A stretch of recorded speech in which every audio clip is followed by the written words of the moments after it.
Bonjour à tous, Chloé Caron, présidente fondatrice d'O2 Coaching. J'espère que vous allez tous très bien. Plusieurs d'entre vous me connaissez, mais j'ai l'impression que de plus en plus, il y en a qui apprennent à me connaître à travers ces capsules-là. Je suis tellement contente que vous soyez ici avec moi parce que je voulais vous dire à quel point vous m'impressionnez en ces temps difficiles, en ces temps challengeants-là. Vous m'impressionnez par votre résilience, votre intention de créer avec vos équipes malgré la situation, la meilleure expérience possible pour eux et pour vous collectivement, pour qu'ils puissent être bien puis qu'ils puissent continuer à performer du mieux possible dans les circonstances.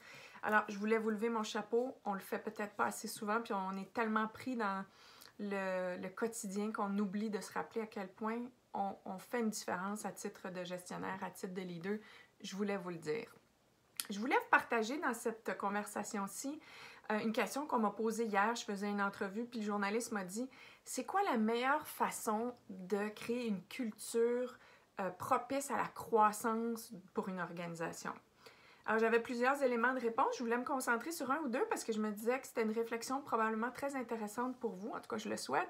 D'abord, le premier élément qui me vient en tête, c'est que le contexte actuel, il nous force à nous poser des questions sur la façon dont on fait les choses, nous force à nous poser des questions sur les priorités, où on s'en va, comment on veut le faire.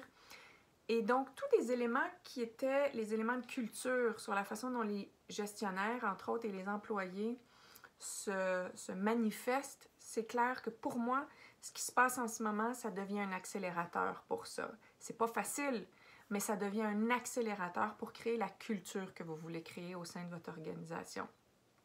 Un autre de mes clients cette semaine me disait « We've been forced into progression ».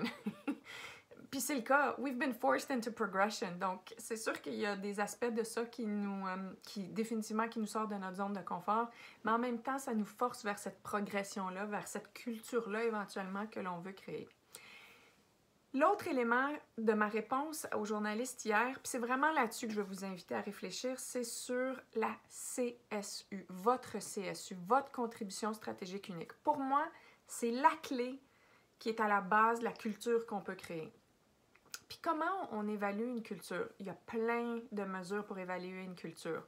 Pour moi, quand je travaille avec des équipes de direction, quand je travaille avec des équipes, des gestionnaires, des leaders, une de ces mesures-là, c'est la façon, la quantité, la rapidité avec laquelle les équipes business, les équipes d'affaires prennent des décisions.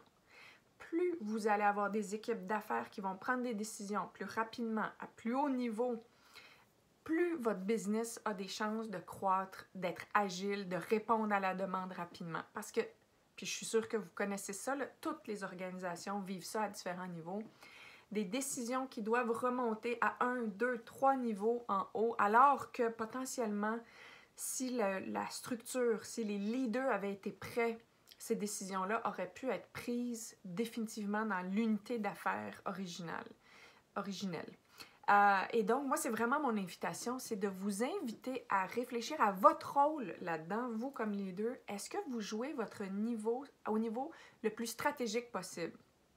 Est-ce que vous jouez au niveau de votre contribution stratégique unique?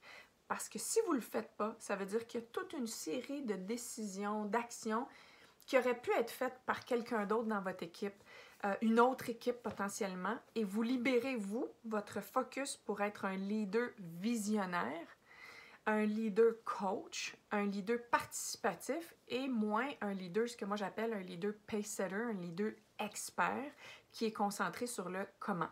Puis d'ailleurs, ça, c'est votre test à vous. Si vous vous concentrez, quand vous regardez votre semaine, vos actions, puis que vous concentrez votre énergie, puis votre attention sur des éléments de comment, vous avez votre réponse. Ça, c'est généralement des éléments que votre équipe aurait pu gérer avec une bonne vision claire. Et c'est là votre CSU. Votre CSU, c'est de vous concentrer sur où on s'en va. C'est quoi la direction? C'est quoi nos objectifs potentiellement? Et pourquoi c'est important d'atteindre ça? Puis les chances sont que il y a 4 semaines, vous aviez une vision et qu'elle soit modifiée, adaptée. Peut-être pas complètement changée, mais adaptée avec les circonstances.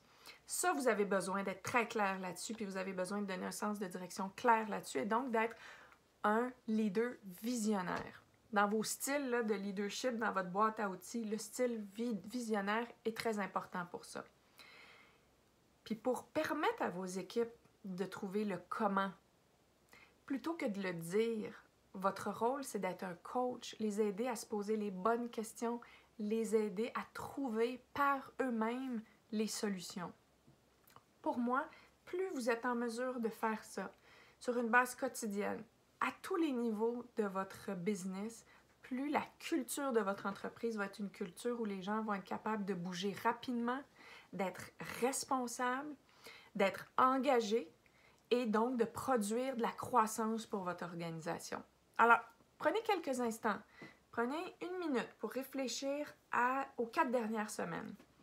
Avez-vous été plus dans le comment ou dans la vision, pourquoi on s'en va là, où on s'en va et pourquoi? Les chances sont que vous avez été plus dans le comment, c'est normal. C'est normal, en temps de crise, on devient un petit peu plus concentré sur les éléments d'urgence, les éléments opérationnels, c'est parfait. Mais là, ça fait 4 semaines, puis j'ai envie de vous inviter à réfléchir pour les semaines à venir, c'est quoi votre rôle, c'est quoi votre contribution stratégique unique, puis comment vous pouvez laisser plus d'espace à vos équipes pour qu'elles puissent, elles, leader le comment, pour qu'elles soient engagées avec ça. Je vous donne le temps d'y réfléchir maintenant. Pas après, quand la vidéo va être terminée. Maintenant. Et si vous pouviez être un peu plus visionnaire, un peu plus sur votre USC, que j'appelle en anglais votre Unique Strategic Contribution ou votre contribution stratégique unique, quelles actions vous devez changer? Quel meeting vous devez peut-être déléguer à un de vos employés puis être moins présent? Donc, dans vos actions concrètes, qu'est-ce que vous êtes prêt à faire? Là, évidemment, c'est une capsule de quelques minutes. Vous allez trouver beaucoup plus d'informations dans notre livre. D'ailleurs, le livre va être lancé la semaine prochaine, jeudi.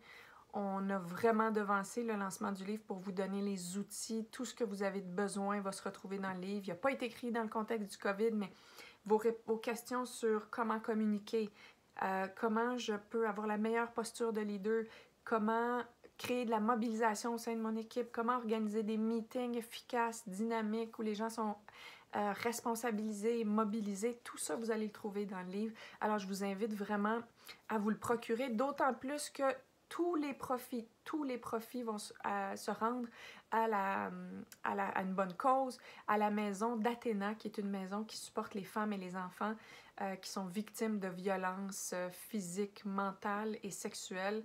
En ces périodes-ci, cette population-là a d'autant plus besoin de nous. Alors, je vous remercie à l'avance pour ça. Puis si je ne vous vois pas au lancement ou si je vous vois au lancement, j'espère vous voir aussi dans un de nos programmes. Notre programme Propulser votre équipe vient sous peu pour vous supporter justement à leader vos équipes dans cette période-ci.